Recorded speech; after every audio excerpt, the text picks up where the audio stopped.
Hey there, fellow space cadets. Ready for another deep dive? Today we're going to be looking at something pretty wild, pretty out there. We're going to be talking about the possibility of advanced civilizations in the universe. Civilizations so advanced, So advanced. they make us look like, I don't know, Oh, they make us look like a... a cosmic dust bunny.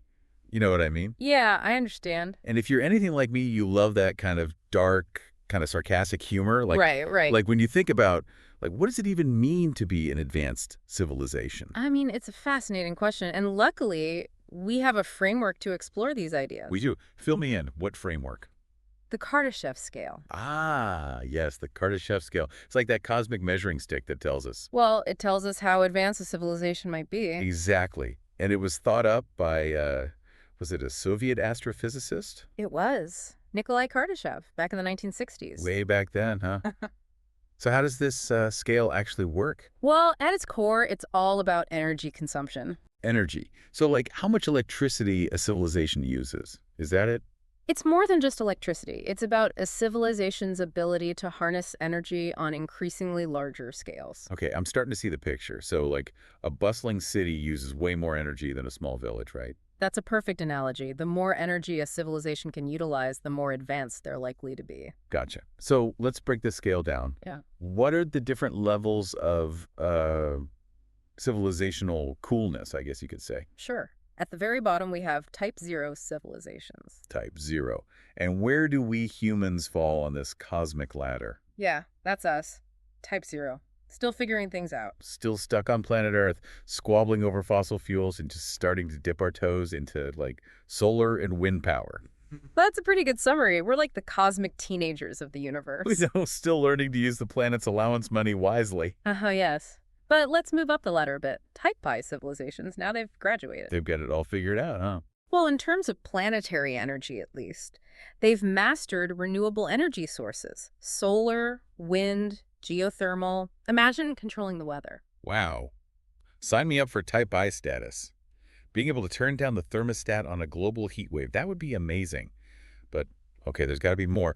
What about those cosmic overachievers? Type 2.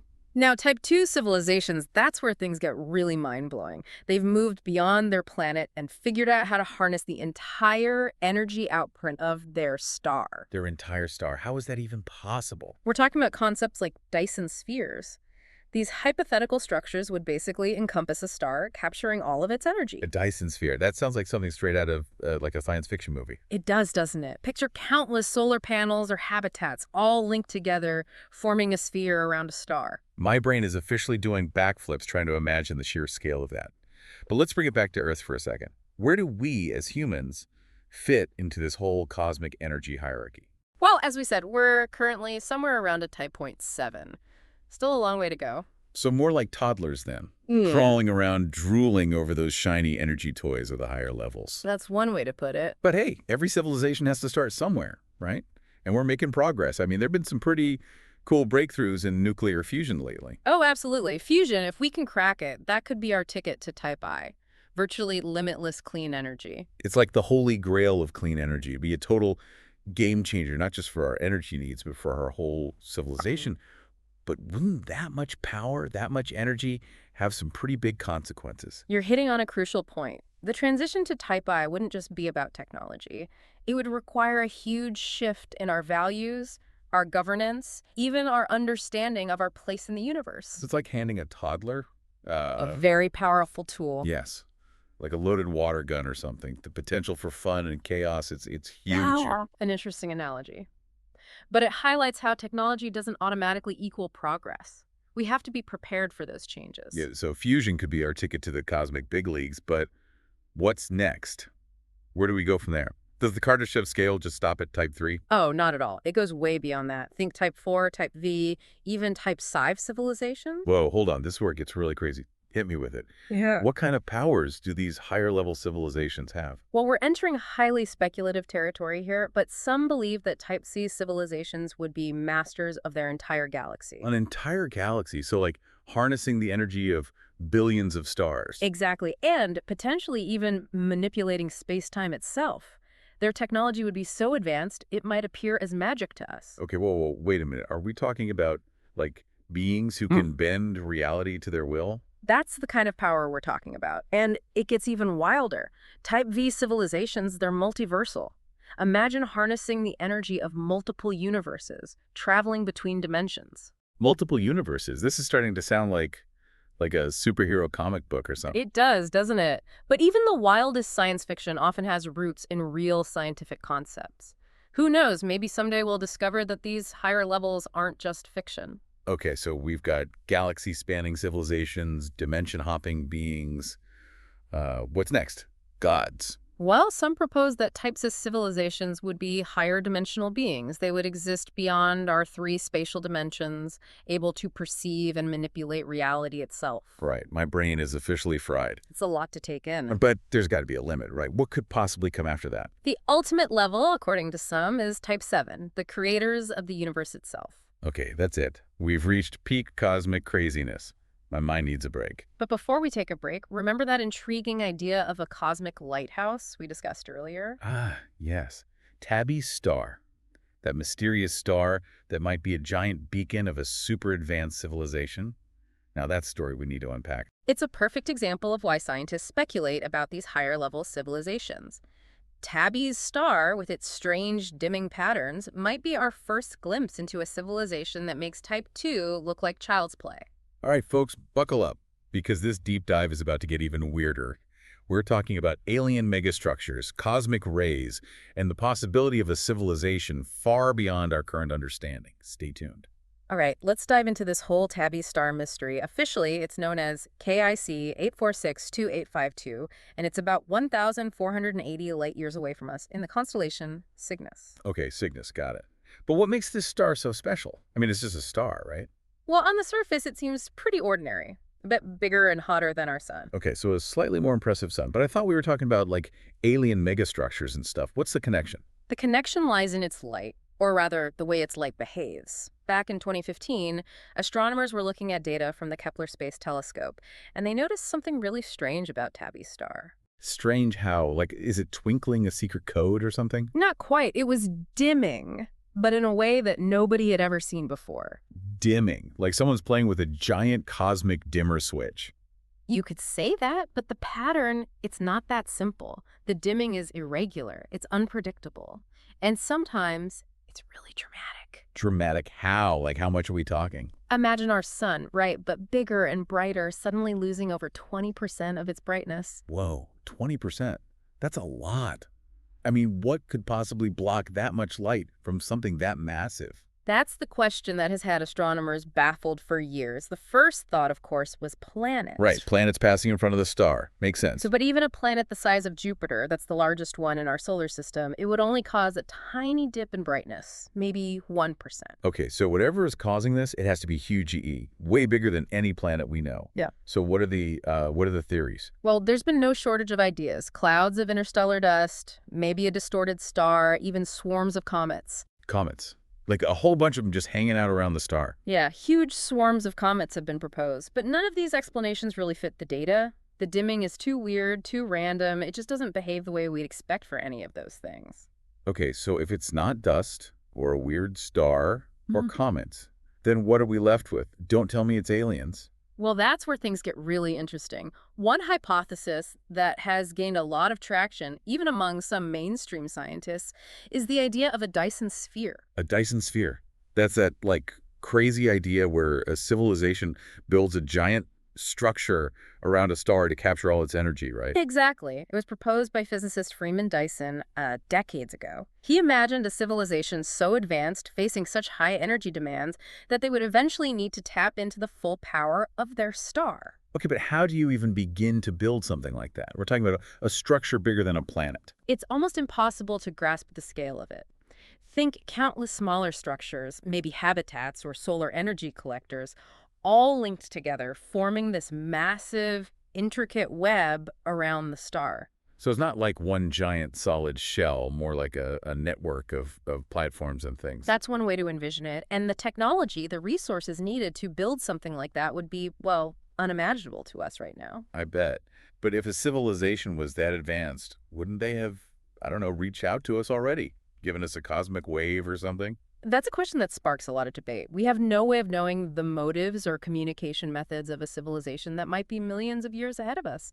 Maybe they're watching us from afar, studying us. Uh, Or maybe they simply have no interest in interacting with a species that hasn't even figured out how to share its own planet peacefully. Ouch, that's a good point. But, it's all speculation at this point. But let's get back to Tabby's star. Is there any actual evidence, besides this strange dimming, that supports this whole Dyson Sphere idea? Well, there is one piece of evidence that's particularly intriguing. It comes from a cosmic ray observatory in Sichuan, China. Back in 2021, they detected something pretty extraordinary. Cosmic rays. What are those again? Like tiny space particles zipping around the universe. Yeah, you can think of them like that. They're high-energy particles, mostly protons and atomic nuclei that travel at nearly the speed of light. They're all over space. Right, right. And Earth gets hit by them all the time, right? We do, but most of them are pretty low energy. They get absorbed by our atmosphere. So what was so special about the ones they detected in China? These cosmic rays, they were coming from the same direction as Tabby's star, and they were incredibly powerful, way more energetic than anything we'd ever seen before. Okay, so not your average cosmic shower. This was like a cosmic fire hose aimed right at us from Tabby's star. A good analogy. And it gets even more interesting. Some scientists believe these cosmic rays might not be natural at all. Wait, what? You mean they could be artificial? Like someone sent them? It's a possibility. Think about it. We're talking about a civilization that might have mastered the energy of an entire star. Maybe they figured out how to manipulate cosmic rays, focus them into a beam, and transmit them across interstellar distances. Are you saying this could be a deliberate message from Tabby's star? A cosmic, hey, we're here signal? It's a possibility that has some scientists really excited. It would certainly explain the incredibly high energy levels of those cosmic rays. Okay, my mind is officially blown again. So if it is a message, what do we do? Do we try to decode it, respond, or just, hide under our beds and hope for the best? That's the million-dollar question, isn't it?